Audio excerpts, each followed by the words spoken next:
하나님 말씀입니다. 마태복음 6장 2절에서 4절 말씀 교독하겠습니다. 그러므로 구제할 때에 외식하는 자가 사람에게서 영광을 받으려고 회당과 거리에서 하는 것 같이 너희 앞에 나팔을 불지 말라.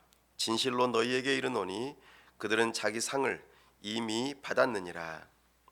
너는 구제할 때 오른손이 하는 것을 왼손이 모르게 하여 다 함께요. 내 구제함을 은밀하게 하라.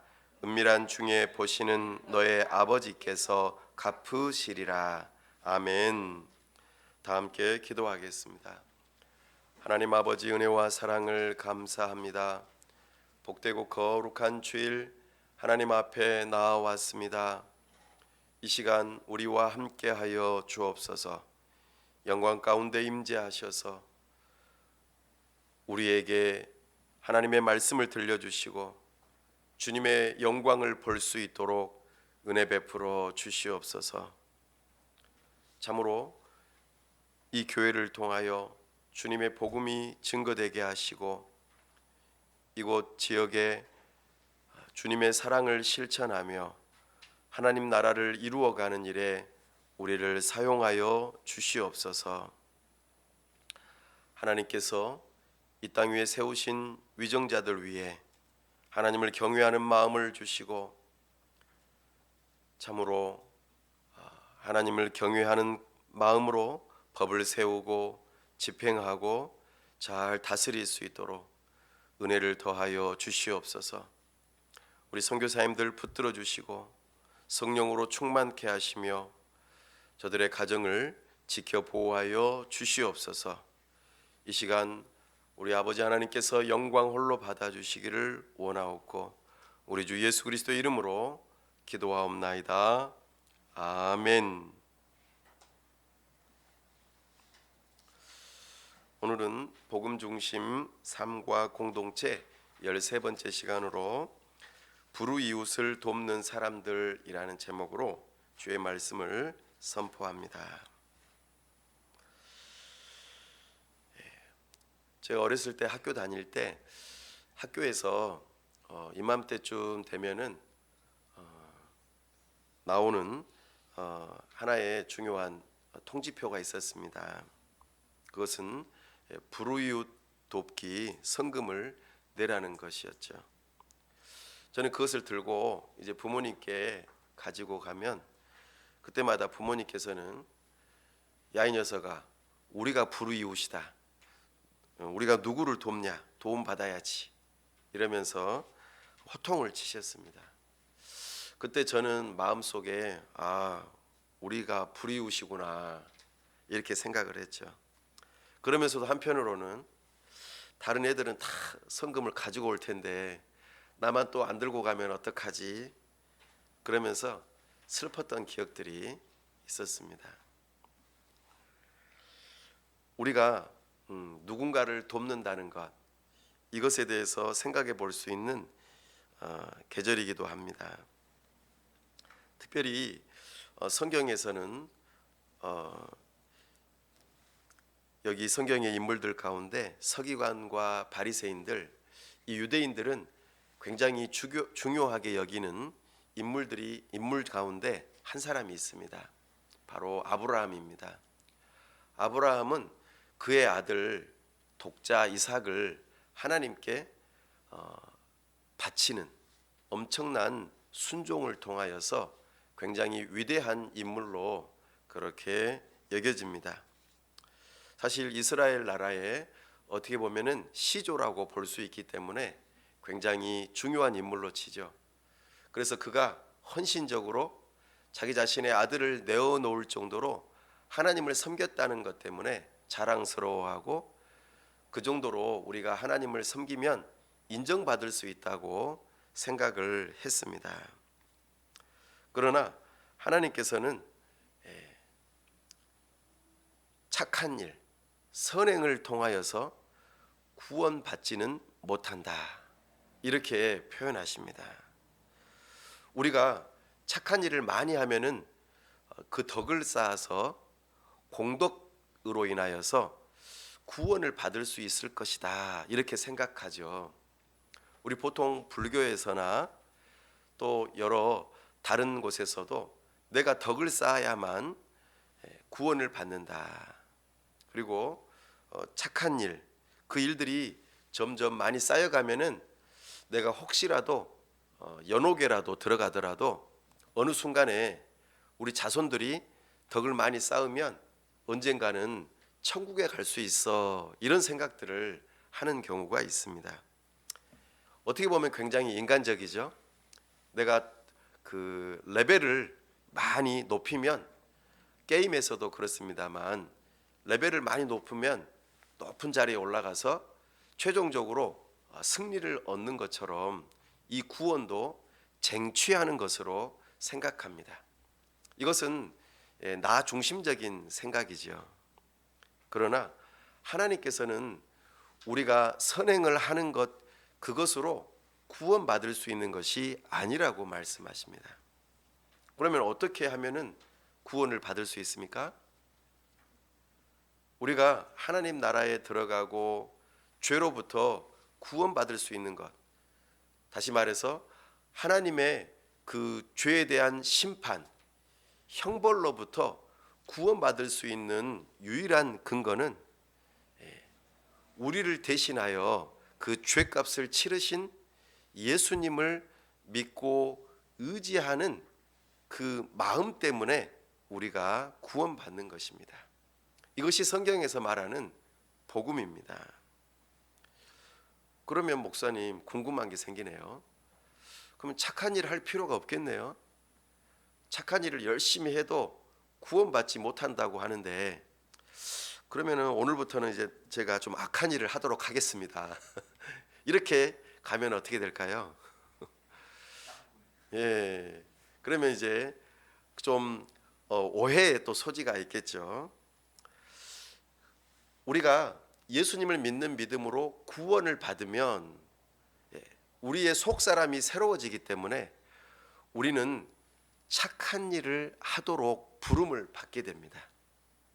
그러니까 착한 일이 구원의 조건은 아니지만 구원받은 사람은 반드시 착한 일을 하도록 되어 있습니다. 열매를 맺는다는 것이죠. 포도나무가 포도 열매를 맺는 것이 당연하지 않습니까? 배나무가 배를 맺는 것이 당연한 것처럼 구원받은 사람이 당연하게 그의 삶에서 열매를 맺는 것은 착한 일이라는 것입니다. 근데 반대적으로 내가 착한 일을 하니까 구원받을 수 있어 라고 생각하면은 오해한다는 것이죠. 그러므로 우리는 예수님을 믿는 믿음으로 구원을 받고, 그것이 그 이후로 착한 일이 인정을 받으려면 반드시 예수님을 믿는 믿음이 먼저 있어야 한다는 것이죠. 오늘 그 이야기를 예수님께서 하고 계십니다. 오늘 보니까 또 서기관과 바리새인들이 아주 중요한 일 한 가지를 하고 있습니다. 그 일이 무엇이냐면 구제입니다.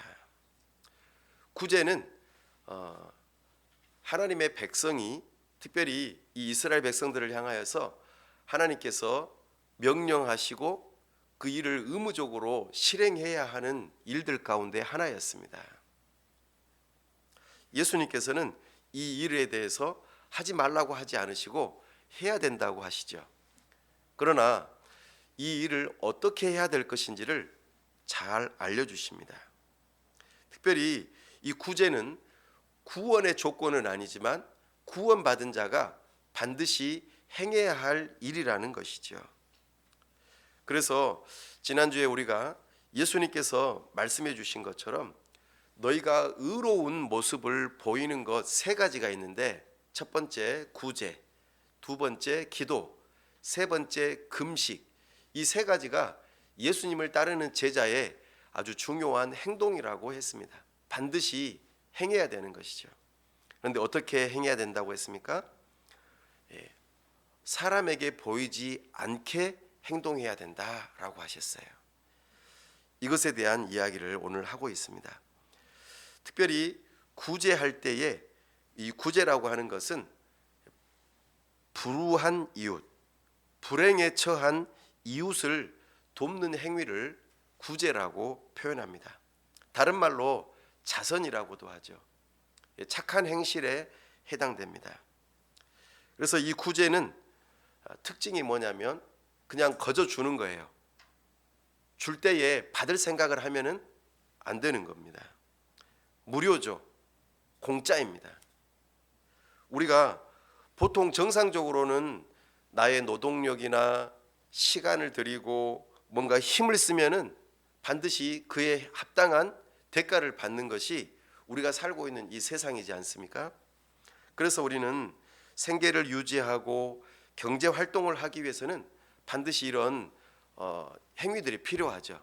그래서 생산자와 소비자 또 공급자가 있는 그 과정 속에서 우리는 노동과 돈을 얻게 되고 이런 일들을 통하여서 우리는 삶을 살아가죠. 그런데 이런 것들을 정상적으로 하기 어려운 사람들이 있다는 것입니다. 그런 사람들을 향하여서 그냥 주라고 하는 것이죠. 내가 가진 시간, 돈, 물건, 노동력 이런 것들을 다 제공하는 것입니다. 왜 우리는 이런 구제를 해야 된다고 말씀하십니까? 그것은 첫 번째 하나님의 명령이기 때문입니다. 구약 성경에서 신명기 15장 7절에서 8절 말씀에 이렇게 말씀하십니다. 내 하나님 여호와께서 내게 주신 땅 어느 성읍에서든지 가난한 형제가 너와 함께 거주하거든 그 가난한 형제에게 내 마음을 완악하게 하지 말며 내 손을 움켜쥐지 말고 반드시 내 손을 그에게 펴서 그에게 필요한 대로 쓸 것을 넉넉히 구워주라 이렇게 말씀하십니다. 이것이 기본적으로 하나님의 명령이기 때문에 그러니까 우리가 살고 있는 이 근동에서 가난해서 굶주리는 사람이 있어서는 안 된다는 것이죠. 그래서 우리나라에도 조선 시대에 그 경주 최씨라고 하는 부자가 있었습니다. 그 부잣집은 몇백 년 동안 그 부자를 그 자리를 유지할 수 있었는데 그 일들 가운데에 중요한 덕목이 하나 있었는데 자기가 살고 있는 그 근동에 배고파서 굶주리는 사람이 없도록 늘 구휼하는 일들을 했다는 것입니다. 그래서 가난한 사람들이 그 경주 최씨 집안을 굉장히 존경하고 어려울 때도 나쁘게 생각하지 않는 그런 일들이 있었던 것이죠. 우리 하나님의 명령인 까닭에 우리는 이 일들을 해야 하는 것입니다. 두 번째, 우리가 왜 구제를 해야 되냐면 하나님께서 하시는 일을 대신하도록 부름을 받았기 때문입니다. 잠언 19장 17절 말씀에 가난한 자를 불쌍히 여기는 것은 여호와께 구워드리는 것이니 그의 선행을 그에게 갚아 주시리라. 아멘. 이것은 어찌 보면 구원과는 별개의 문제라고 볼 수 있습니다. 하나님께서는 우리가 선한 일을 하는 것에 대해서 선으로 갚아주신다고 말씀하세요. 그러니까 우리가 구원받는 것, 우리가 죄인인데 하나님으로부터 형벌받는 것에서 구원받는 것은 예수님을 믿는 믿음으로 구원받는 것이지만 누군가를 구제하는 이 일은 구원과 상관없이 착한 일이요 또 구원받은 사람에게 있어서는 마땅한 일이라고 말씀하시는 거죠. 누구에게 구워드리는 거라고요? 여호와께 구워드리는 것이라. 하나님께서 이것을 가만 내버려 두실까요? 반드시 갚아주신다는 것입니다. 그렇기 때문에 우리는 구제하는 일을 해야 한다는 것이죠. 세 번째로는 아주 중요한데요. 우리 신약 성경에서는 이 구제를 어떻게 표현하는가? 에베소서 1장 6절 말씀에 이렇게 표현하십니다. 이는 그가 사랑하시는 자 안에서 우리에게 거저 주시는 바 그의 은혜의 영광을 찬송하게 하려는 것이라. 아멘. 하나님께서 우리를 구원하시되 우리에게서 돈을 받고 구원해 주시는 것이 아니라고 말씀하십니다. 우리의 노력으로 구원받는 것이 아니라고 말씀하십니다. 처음에 말씀드렸던 아브라함이 하나님으로부터 의인이라고 인정을 받고 구원을 받을 수 있었던 것은 아브라함이 뭔가를 잘해서가 아니라는 것입니다. 하나님께서 먼저 약속하시고 하나님께서 반드시 이루어 주시겠다고 하셨기 때문에 그것을 믿는 믿음으로 아브라함은 구원을 받은 것이죠. 만약에 아브라함이 하나님과 거래 조건으로 내가 이것을 하면 구원받을 것이다 라고 했다면 틀림없이 구원을 받지 못했을 것입니다. 왜냐하면 우리 인간은 불완전한 존재이기 때문입니다. 그래서 오늘 말씀하십니다. 하나님께서 사랑하시는 자, 그리스도 안에서 우리에게 거저 주시는 바 되는 그 은혜를 찬송하라고 말씀하십니다. 우리에게 무엇을 거저 주셨습니까? 구원의 은혜를 거저 주셨습니다. 이 은혜를 경험한 사람만이 다른 사람에게 은혜를 베풀 수 있는 사람이라는 것이죠. 은혜를 잊어버리고 악으로 갚는 사람을 우리가 사자성어로 뭐라고 합니까? 배은망덕. 네. 은혜를 배신하고 덕을 잊어버리는 이런 사람을 배은망덕하다라고 말하죠. 그렇습니다. 우리는 하나님으로부터 은혜를 받은 자요, 또 다른 사람들로부터도 은혜를 받은 자입니다. 그렇기 때문에 우리는 이것을 잊어버려서는 안 될 것입니다. 그러므로 우리는 마땅히 은혜를 특별히 구제하는 일, 그래서 우리는 하나님으로부터 축복의 통로로 부름을 받았습니다. 하나님께서는 아브라함을 처음 부르실 때에 내가 너에게 땅과 자녀를 그리고 민족을 이루어서 한 나라를 만들겠다 약속하셨습니다. 그리고 너희 나라를 통해서 모든 이방 나라들이 복을 받을 것이다 라고 말씀하셨죠. 이것이 바로 축복의 통로입니다. 하나님의 은혜를 받은 자들은 축복의 통로로 부름을 받았습니다. 하나님으로부터 위로부터 오는 은혜가 다른 사람에게로 흘러가는 것이죠. 물은 어떻게 흘러갑니까? 위에서 아래로 흘러갑니다. 부모님의 사랑이 자녀들에게 내려가는 것처럼 우리도 하나님의 사랑을 받은 자들하면 자연스럽게 선행으로 구제하는 일로 흘러가야 한다는 것이죠. 이것이 구원받은 자의 특징이라는 것입니다. 그러면 어떻게 구제를 해야 할까요? 오늘 예수님께서 그 방법을 2절에서부터 알려주십니다. 구제할 때에 외식하는 자가 이렇게 표현합니다. 외식은 사람들에게 겉으로 드러나 보여주려고 하는 모습입니다.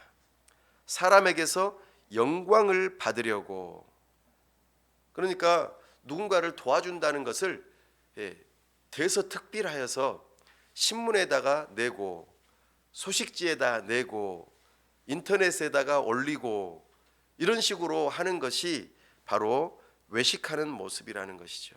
그리고 사람에게서 영광을 받으려고 하는 모습입니다. 이것을 예수님께서는 뭐라고 그랬냐면은 나팔을 부는 것이라고 말씀하셨습니다. 자, 그렇다면 이제 우리가 구제를 하는 방법에 대해서 분명히 알게 될 것입니다. 내가 이 땅 위에서 상을 받고 싶으면은 나팔을 불라 그 말입니다. 그러나 하나님으로부터 상을 받으려면 이 땅 위에서 나팔을 불지 말아라, 이것을 말씀하고 계시죠. 하나님 앞에서 사는 사람들은 하나님께서 사람의 마음을 살피시기 때문에 우리는 하나님을 의식하고 이 선행을 해야 한다는 것이죠. 다른 사람에게 칭찬받기 위한 동기로 선행을 하는 것이 잘못되었다라고 말씀하십니다. 그러나 우리 신문들은 어떻습니까?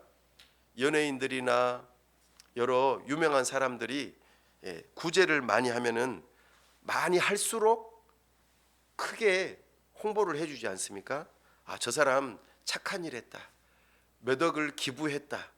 참 잘한다. 그 사람의 동기와 상관없이 일단 구제를 많이 하면은 잘한다고 그렇게 좋아하는 것이죠. 그러나 다른 사람들에게 칭찬받기 위해서 하는 구제는 하나님께 상은 이중으로 받지는 못한다고 말씀하십니다. 그러니까 사람들에게 상을 받고 싶으면 드러내고 하고, 그렇지 않으면 하나님께 받고 싶으면 드러내지 말라고 말씀하시는 거죠. 그런데 어떻습니까? 우리 마음은 어떻습니까? 아무도 알아주지 않는 것, 이것을 우리는 견디지 못합니다. 그렇지 않습니까? 남들이 아무도 안 알아줘요. 그런데 여러분, 구제하고 싶으십니까?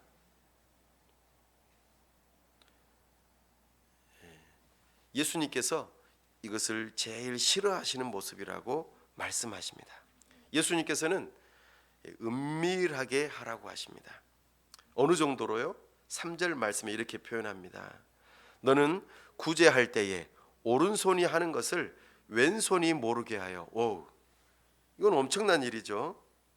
어떻게 오른손이 하는 것을 왼손이 모르게 할 수가 있죠? 구제를 내가 들고 딱 드리는데 어떻게 왼손이 모를 수가 있어요? 그죠? 내가 예를 들어 먹을 것을 주더라도 한 손으로 줄 수도 있겠지만 두 손으로 들어서 줘야 되잖아요. 그러면 오른손도 알고 왼손도 알 거 아니에요. 어떻게 자기 자신도 모르게 구제를 할 수 있을까요?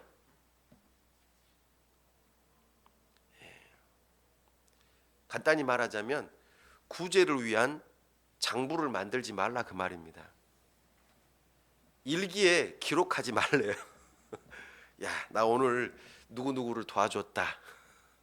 이거를 쓰지 말라는 거예요. 마음에 담아두지 말라는 거예요. 내 자신의 만족과 내 자신의 위안과 그래 너 참 잘했다라고 칭찬을 받기 위해서, 그러니까 다른 사람뿐만 아니라 내 자신마저도 내 스스로 칭찬하지 않도록 구제하라는 것입니다. 야, 너는 정말 대단한 사람이야. 다른 사람들 몰래 아무도 안 들키고, 그래 말씀처럼 아무도 모르게 대서특필하지 않고 몰래 그래 내가 구제했어 라고 스스로 칭찬하는 것, 이것마저도 하지 말라고 지금 예수님께서 말씀하고 있습니다. 대단하지 않습니까? 그러니까 다른 사람에게 보이지 않는 것도 중요하지만 내 스스로도 칭찬하지 못하게 만드는 거예요. 이렇게 구제할 수 있을까요?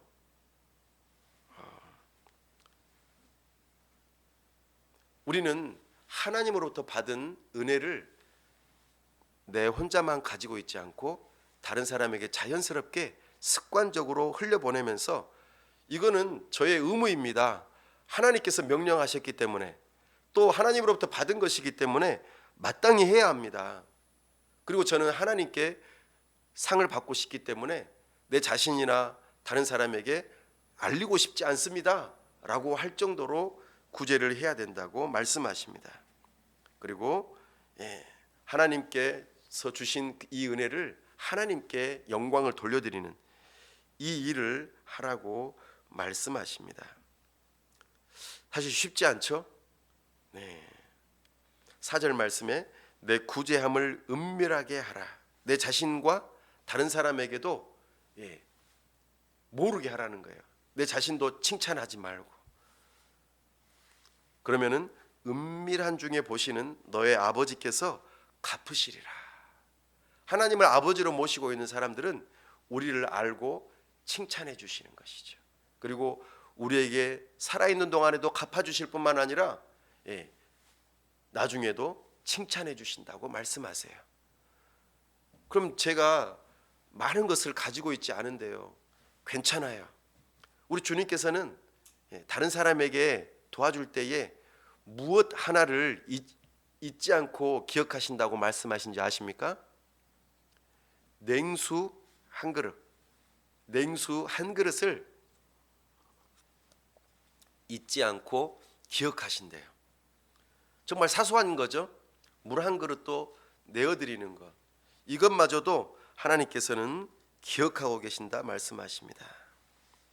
사랑하는 여러분, 돈 버는 것은 쉬운 일이 아닙니다. 그렇죠? 그러나 돈을 잘 쓰는 것은 더 어렵습니다. 우리가 의롭지 않은 방법으로 돈을 버는 것뿐만 아니라 의롭지 않은 방법으로 돈을 쓰는 것도 죄라는 것을 알아야 합니다. 하나님께서 나에게 주신 돈, 건강, 재능, 시간, 여러 가지 것들을 정말 축복의 통로로서 흘려보내라고, 특별히 어려운 이웃을 위하여서 사용하라고 그렇게 주셨다는 것입니다. 그렇다면 우리는 얼마 정도를 구제 헌금으로 아니면 구제를 위해서 써야 될까요? 구약에서는 구제를 위한 11조를 준비하라고 말씀하십니다. 신명기 26장 12절 말씀에 셋째 해 곧 11조를 드리는 해에 내 모든 소산의 11조 내기를 마친 후에 그것을 레위인과 객과 고아와 과부에게 주어 내 성읍 안에서 먹고 배부르게 하라. 그러니까 경년으로 세 번째, 그러니까 첫 번째 해는 11조를, 그 다음 세 번째 해에는 어려운 사람을 위해서도 11조를 한 번 더 드릴 것을 준비하라는 것입니다. 근데 어려운 사람이 누구입니까? 나그네, 고아, 과부.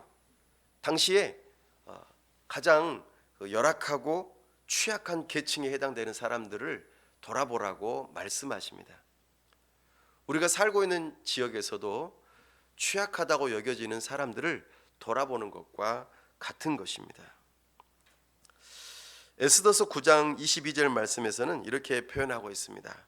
이달 이날에 유다인들이 대적에게서 벗어나서 평안함을 얻어 슬픔이 변하여 기쁨이 되고 애통이 변하여 길한 날이 되었으니 이 두 날을 지켜 잔치를 베풀고 즐기며 서로 예물을 주며 가난한 자를 구제하라 하매. 이 날이 언제이냐면은 불임절입니다. 이스라엘 백성들이 하만의 모략으로 말미암아 전부 다 몰살당할 뻔했던 그날 하나님으로부터 구원을 받은 날이죠. 특별하게 구원을 받은 날을 기뻐하면서 구제를 표현하라고 말씀하고 있습니다. 그러나 분량은 신앙의 크기나 양심의 분량대로 하라고 성경에서는 말씀하고 있습니다. 다만 억지로나 인색함으로 하지 말라고 하십니다. 고린도후서 9장 7절 말씀에 각각 그 마음에 정한 대로 할 것이요 인색함으로나 억지로 하지 말지니 하나님은 즐겨내는 자를 사랑하시느니라. 사도행전 5장 1절 말씀에 보면은 아나니아와 삽비라 부부 이야기가 나옵니다. 당시에 하나님의 은혜를 받은 사람들이 자기 자신의 재산을 내어 팔고 그것을 현금화하고 식량화해서 교회 안에 어려운 사람들을 막 도와주는 일을 자원해서 했어요.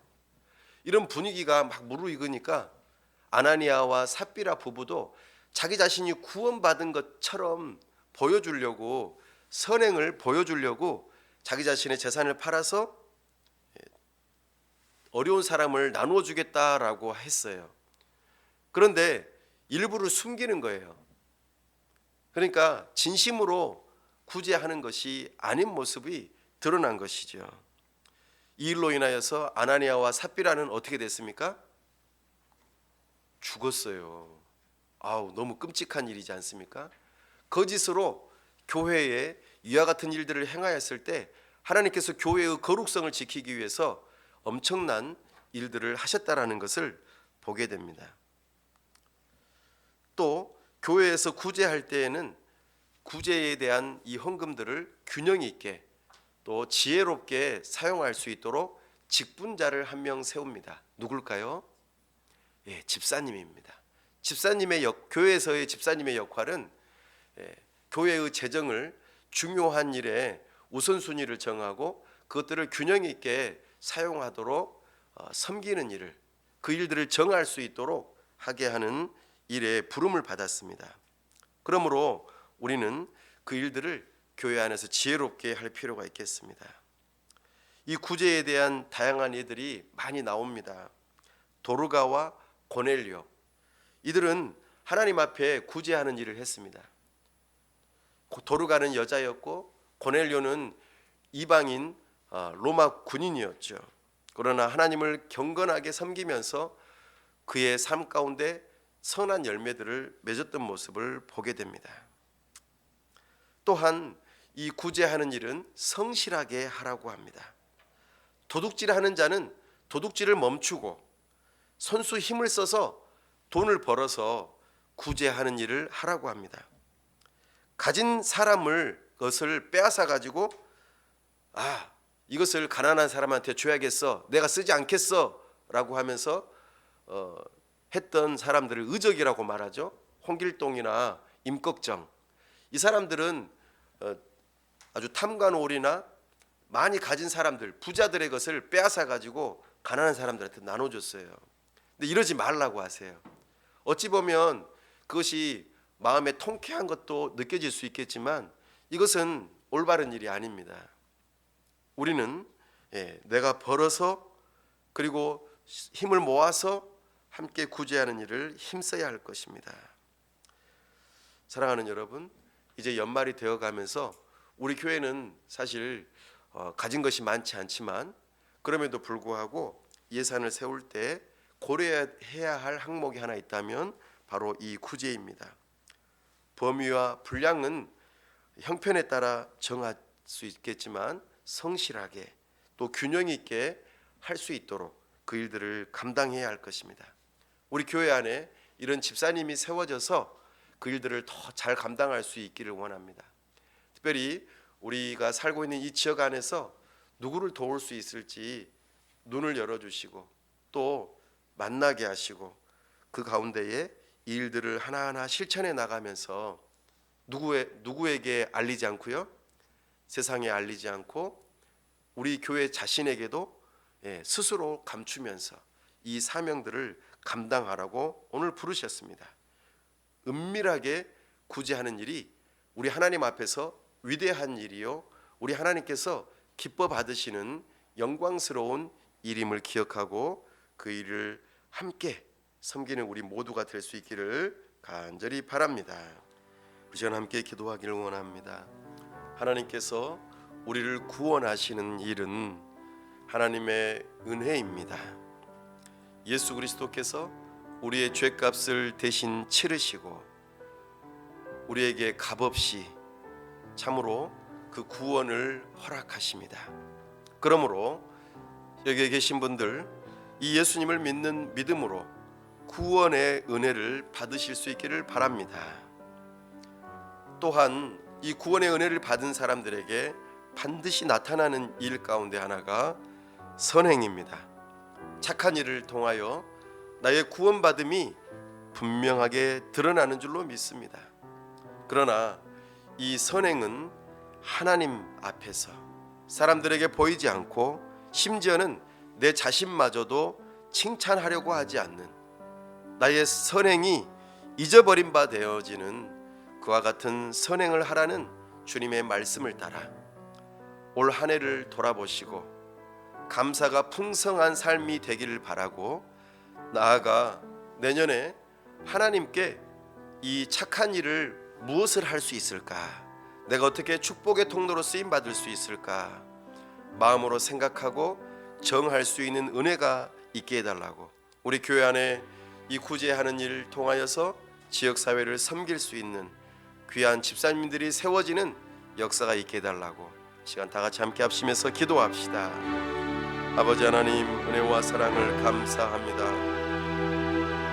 우리가 하나님 아버지로부터 받은 놀라운 은혜 까닭에 우리가 그 받은 은혜를 다른 사람들에게 흘려보낼 수 있음을 고백합니다. 우리가 받은 이 놀라운 복음을 다른 사람들에게 흘려보내는 전도의 삶을 살게 하여 주시옵소서. 또한 하나님께로부터 받은 돈과 시간과 재능과 열정, 가진 모든 것들을 다른 사람들에게 즐거운 마음으로 또한 기쁜 마음으로 긍휼히 여기는 마음으로 하나님 앞에서 다른 사람들에게 보이지 않고 내 자신마저도 칭찬하지 않으려는 마음으로 할 수 있게 도와주옵소서. 내 자신을 부인하고 참으로 내 자신이 인정받는 것을 원하지 않는 구제를 감당할 수 있도록 아버지 하나님 도와주시옵소서. 은혜 베풀어 주시옵소서. 참으로 하나님께서 잘했다 칭찬하시는 구제하는 삶을 살아갈 수 있도록 도와주시옵소서.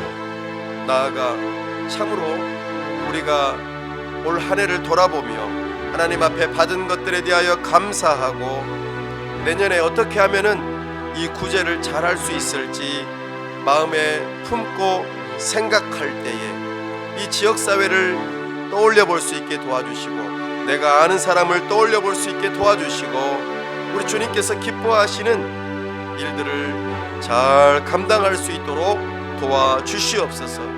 아버지 하나님 은혜 주시길 원합니다. 우리 교회 가운데 이 일들을 섬기는 귀한 집사님들이 세워질 수 있도록 교회를 성장시켜 주시옵소서. 은혜를 허락하여 주시옵소서. 도와주시기를 원하옵고 우리 주 예수 그리스도의 이름으로 기도하옵나이다. 아멘.